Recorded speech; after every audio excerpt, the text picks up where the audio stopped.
That is the first thing to understand about it. There was no confrontation, no scene, no moment of theatrical revelation in front of gathered neighbors. There was a Tuesday morning, a contractor named Terence, a set of pre-cut steel forms, and 40 years of understanding that the most effective solutions are the ones that do not announce themselves until they are already complete. Corinne's Cadillac was in my driveway when Terence arrived at 6:45. I had known it would be.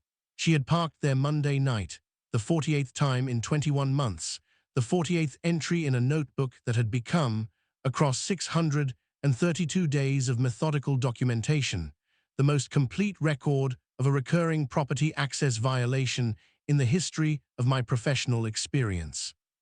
And I had a great deal of professional experience with records. Terence looked at the Cadillac, looked at me, looked at the forms in the back of his truck. I said, "Same plan as we discussed." He said, "The front form goes about 6 feet ahead of the bumper." I said, "Correct." He said, "She's going to notice the forms when she comes out." I said, "Probably after we pour." He set the first stake at 6:53. The installation was a stamped concrete extension of my existing driveway apron, a design I had been planning for 11 months, permitted by the county 5 weeks earlier, and timed with the precision of someone who had spent 40 years in construction management and understood that execution without preparation is theater, while preparation without execution is just paperwork. The concrete extension would add 14 feet of depth to my existing driveway entrance.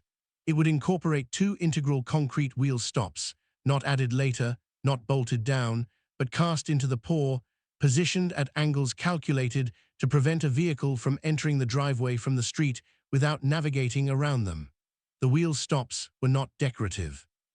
They were structural concrete features, 8 inches tall, formed to specification, that would redirect any entering vehicle's front wheels and make casual drive-through use of my driveway geometrically inconvenient to the point of impossibility.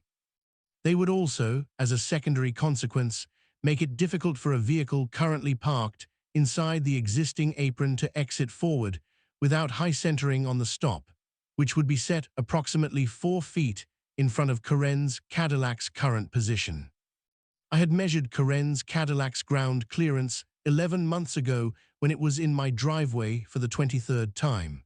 I had used a tape measure and a flashlight and taken 4 photographs.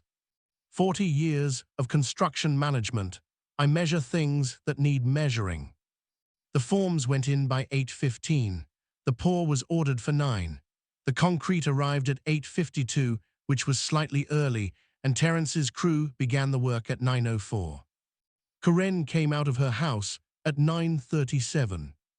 She was in workout clothes, car keys in hand, the specific purposeful energy of someone who had a morning appointment and was running her normal departure routine. She looked at the concrete crew in her neighbor's driveway, looked at the wet concrete being finished around the front of her Cadillac, looked at the Cadillac, looked at the wheel stop forms, looked at me, standing on my front porch with coffee. She said nothing for approximately 15 seconds. Then she said, "What is this?" Not a question, a statement of a person processing a visual situation that does not match any of their prepared frameworks. I said, "A permitted concrete extension of my driveway apron." She said, "My car is inside it." I said, "Your car was in my driveway without authorization when the permitted work began." She said, "You did this on purpose." I said, "I installed a permitted improvement to my property on a schedule that was determined by the permit approval and the contractor's availability." She said, "I can't get out." I said, "The concrete needs 72 hours to achieve full curing strength. The wheel stop on your passenger side will interfere with forward exit. A flatbed tow service can remove the vehicle from the passenger side approach once the concrete has set." She stared at me for a long moment, then she pulled out her phone. She called in sequence the police, the HOA board president, her husband, and a person I did not know who I later determined was her attorney. All of these calls happened while Terence's crew continued finishing the concrete around her Cadillac with the professional indifference of people who are completing a contracted job and are not involved in whatever conversation is happening on the porch.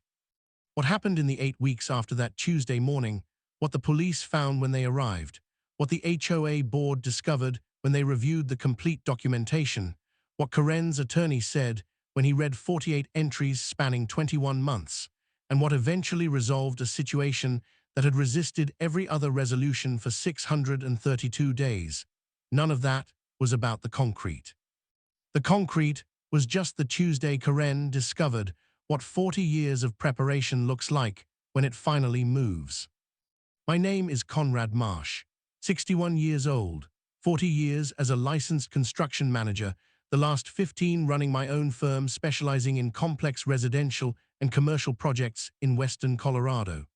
I have spent 4 decades managing the intersection of design intent, contractor execution, permitting requirements, and the specific human element that determines whether a project succeeds or fails.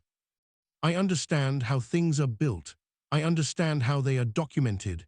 I understand how they are defended when someone questions whether they should exist. My wife Gloria is a retired Superior Court judge. She spent 27 years on the bench hearing property disputes, contract cases, and the full spectrum of what happens when people disagree about what belongs to whom and what they are entitled to do about it. She retired 18 months before this story begins. She is, in retirement, a person who reads extensively and grows vegetables and periodically reviews my documentation to identify anything that would not survive evidentiary scrutiny. She had reviewed my Karen documentation 4 times. Each time she said it was thorough.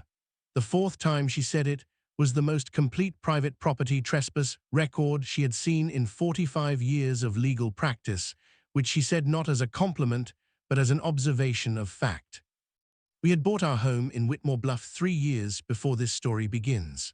A 4-bedroom contemporary on a double corner lot in a 47-home HOA outside Telluride, Colorado. The lot's double corner configuration gave us an unusually wide and long driveway, a design feature I had appreciated for practical reasons and that had become, over 21 months, the feature that defined the central conflict of our residence in the neighborhood.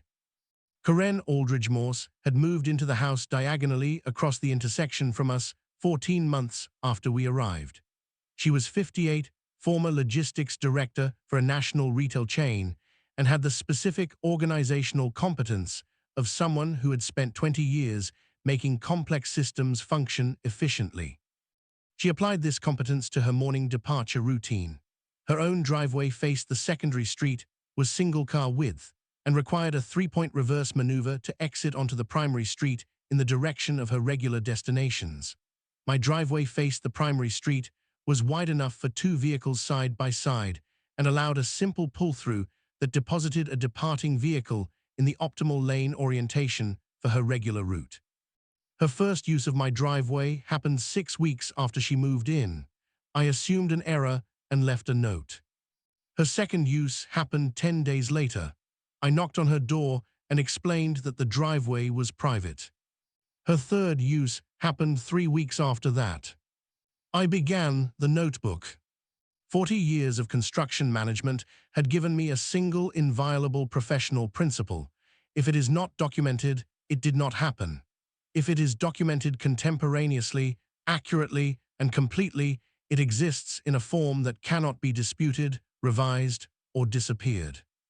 I documented everything: the date, the time, the duration, the camera evidence. I had installed a driveway camera after the 3rd incident, the photographic record, any conversation or communication related to the incident, all of it written within 24 hours, all of it preserved with the professional care I applied to construction project documentation.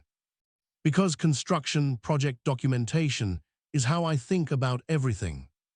Over 21 months, I made 47 more entries. The certified letters began in month 6, after 15 incidents. Gloria had reviewed the notebook and said, with the specific clarity of a retired judge, who has seen documentation in every state from excellent to non-existent, that I had sufficient record to support formal legal action, and that if I wanted to preserve that option, I should establish the formal record through certified communication. I sent the first certified letter, 15 incidents documented, Colorado Revised Statute 184504, camera evidence for 13 of the 15, request for written acknowledgement of cessation. Karen appeared at our door 4 days later. She was direct and professional. 2 decades in logistics had given her the ability to engage with a formal communication without losing her composure. She said she had been using my driveway as a practical morning shortcut and had not fully registered that she was doing it as often as the documentation showed. She said she would stop immediately. She did not stop.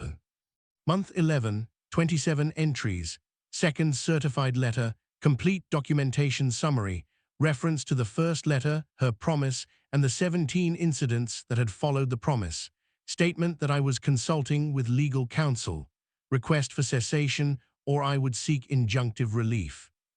Gloria had drafted the second letter.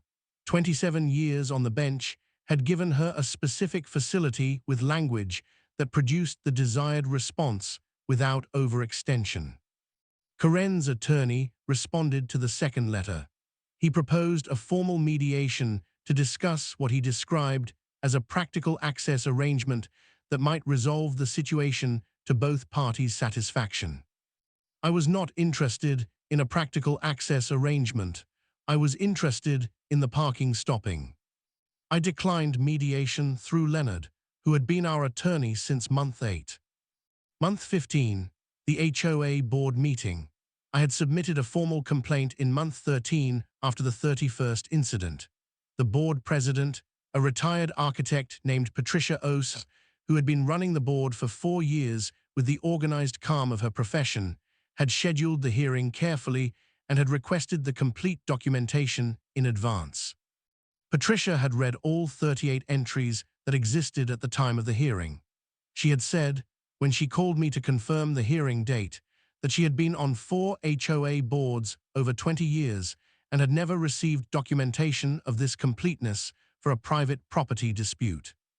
The board had voted 4-0 to formally request that Karen cease using my driveway and to issue a written notice to that effect. Karen's attorney had attended the hearing and had argued that the documentation overstated the frequency and significance of the incidents. Patricia had reviewed each of the 38 entries against the camera evidence during the hearing and had declined to find any of them inconsistent or overstated. Karen had continued parking in my driveway after the board's formal notice. Entry 39 was 8 days after the notice. By month 19, I had 45 entries, a police report from month 16 when Karen had refused to move her vehicle for 23 minutes when Gloria had asked her to, a second HOA board formal finding at month 18. The board had escalated from request to formal sanction, issuing Karen a fine and a written warning that further incidents would result in suspension of her pool and amenity access, and the complete documentation of a 21-month pattern that had resisted every intervention that did not involve the physical reconfiguration of the site. Gloria had said, after the second board finding, the record has been complete for 6 months. Every intervention that does not change the physical access conditions has failed. You know what needs to happen. I said, the concrete extension. She said, the concrete extension. I had been planning it since month 10. I had designed it in month 12, the stamped concrete apron extension with integral wheel stops. I had obtained the permit in month 18, 5 weeks before the Tuesday installation. The permit process required a site plan, the structural specification, and the HOA notification. I provided all 3. Patricia Ose had acknowledged the HOA notification without objection. She had been watching the documentation for months and had the specific resignation of someone who understood that the structural intervention was the only remaining option. I had not notified Karen. I had certified lettered her, HOA board notified her, police reported her, and been through 2 formal board proceedings with her. The only notification she had not received was the one that came with concrete. Monday night at 10:14, Karen's Cadillac pulled into my driveway, entry 48. I photographed it, added it, went to bed. Terence arrived at 6:45. The police arrived at 11:03, following Karen's call. Officer Renata Reyes, no relation to any officer from any other jurisdiction in any other story. Simply a woman who had the professional quality of someone who has attended enough neighbor disputes to recognize the complete documentation version before anyone finishes explaining, arrived, and walked the installation with me. She reviewed the permit, the site plan, the HOA notification, the property survey confirming all work was within my boundary. She said, "The wheels stop." I said, "Cast integral to the pour, structural concrete feature, permitted as part of the apron extension." She said, "It prevents the vehicle from exiting forward." I said, "The vehicle's ground clearance is 4.2 inches. The wheel stop is 8 inches. The clearance prevents safe forward passage." She looked at the Cadillac. "You measured the vehicle." I said, 11 months ago, 23rd incident." She was quiet for a moment. "How long have you been planning this?" I said, 11 months of planning, 40 years of professional preparation." She looked at me with the expression of a person encountering something that is simultaneously understandable and remarkable. Then she looked at her own notepad. She said, "The documentation you've referenced, is it available?" I went inside.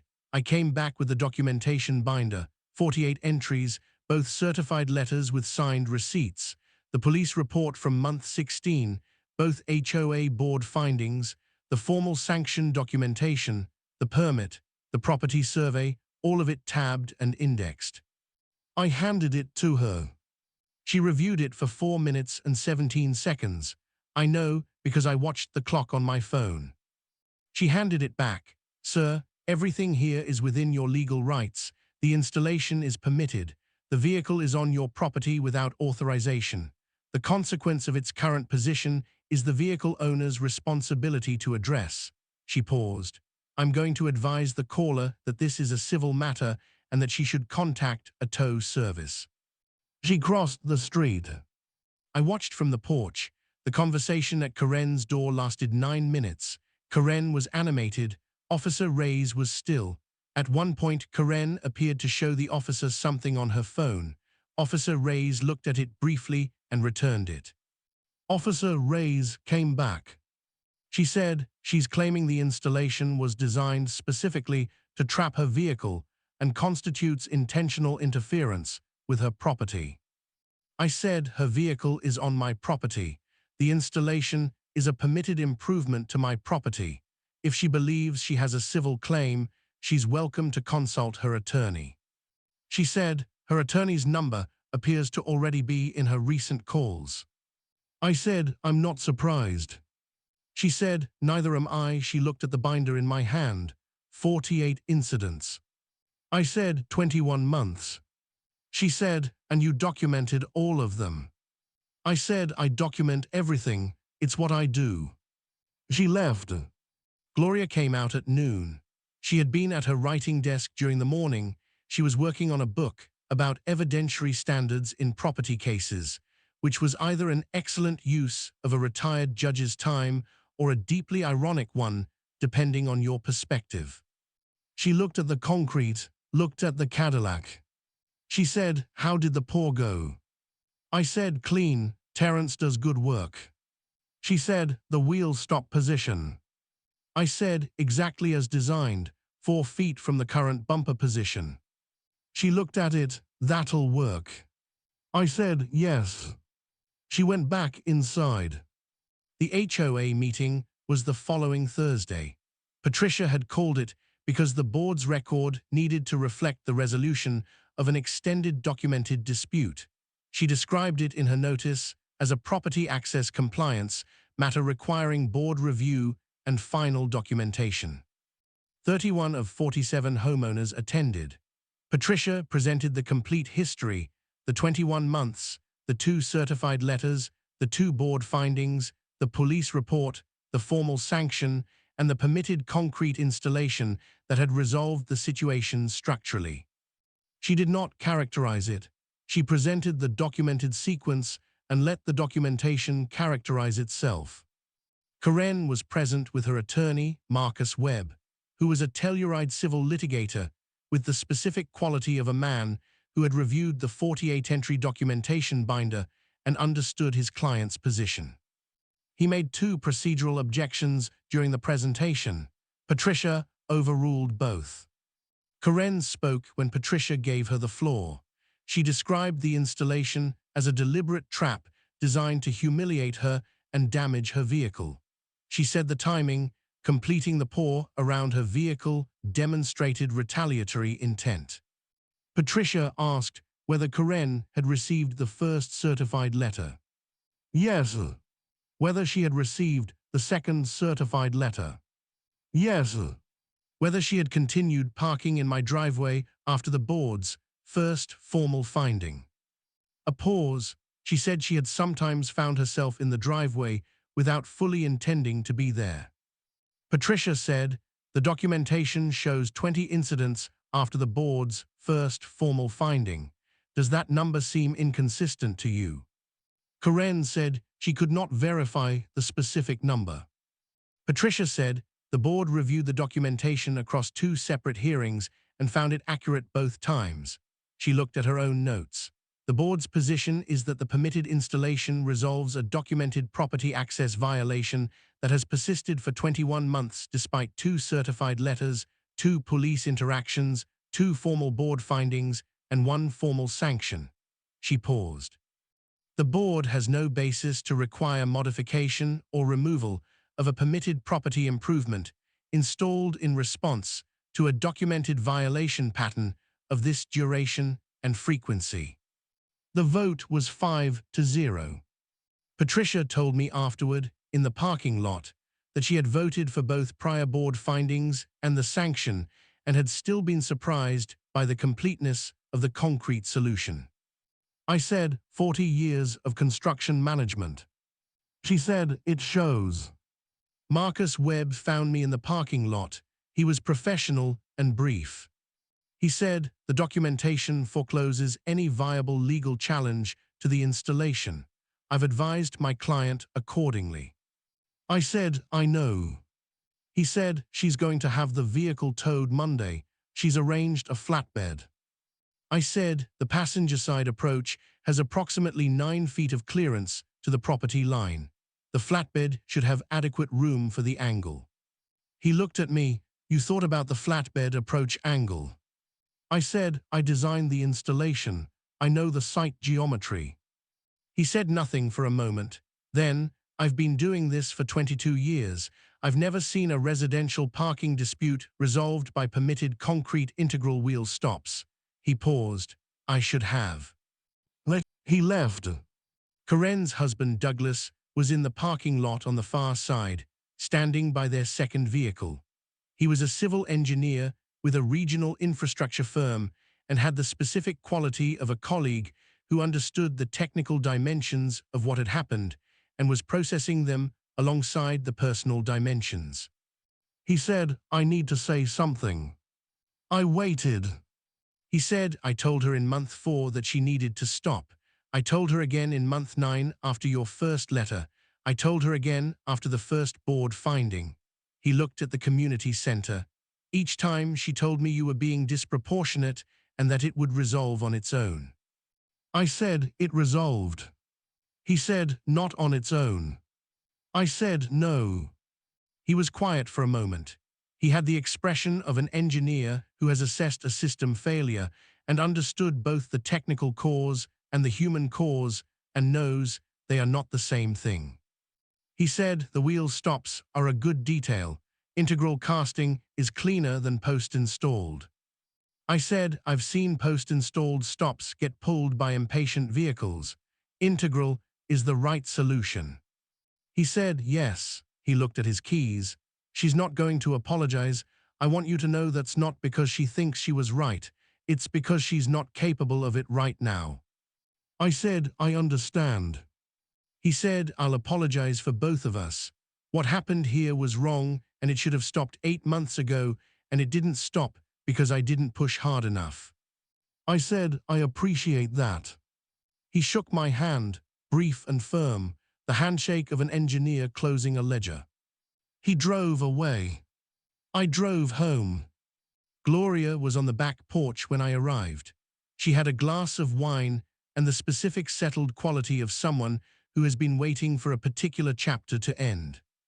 She said, "How was the meeting?" I said 5-0. Patricia was thorough. She said, "Marcus Webb." I said, "Advised his client the documentation forecloses any viable challenge." Her words, essentially. She said, "And Douglas?" I said, "Apologized, said he told her to stop in month 4. She looked at the mountains. October in Telluride has a specific light, angled, clear, the aspens at the last edge of their color before the first serious cold takes them. She said, "Are you satisfied?" I thought about the notebook, 48 entries, the certified letters, the police report, the board findings, the permit, and a Tuesday morning with concrete and wheel stops and Karen's Cadillac sitting inside the only solution that had finally worked. I said, "The outcome is correct, and it was achieved correctly. I'm satisfied with that." She said, "That's enough." I said, "Yes."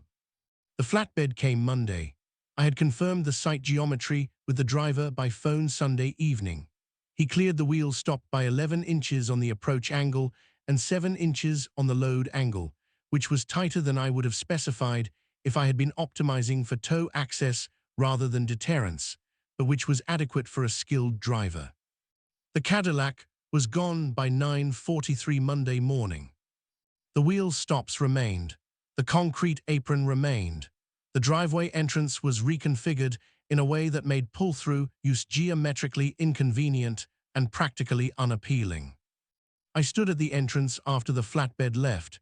The concrete was clean and correctly finished. The wheel stops were exactly where the forms had placed them. The stamped pattern matched the existing apron. It looked designed, because it was designed. Because 40 years of construction management means that when you finally build the solution you have been planning for 11 months, it looks the way a solution is supposed to look. I went inside, opened the notebook, wrote the last entry. October 21st, concrete installation complete and cured, vehicle removed at owner's expense. HOA vote 5-0, documentation closed. I closed the notebook, set it in the filing cabinet behind the permit and the survey and the HOA correspondence and the certified letter receipts. The documentation was done, the installation was done, the situation was done. What remained was the driveway itself, 14 feet of new concrete, 2 integral wheel stops, a stamped pattern that matched the existing surface, and a site geometry that said, in the permanent language of poured concrete, exactly what my notebook had been saying for 21 months. This is private. This was always private.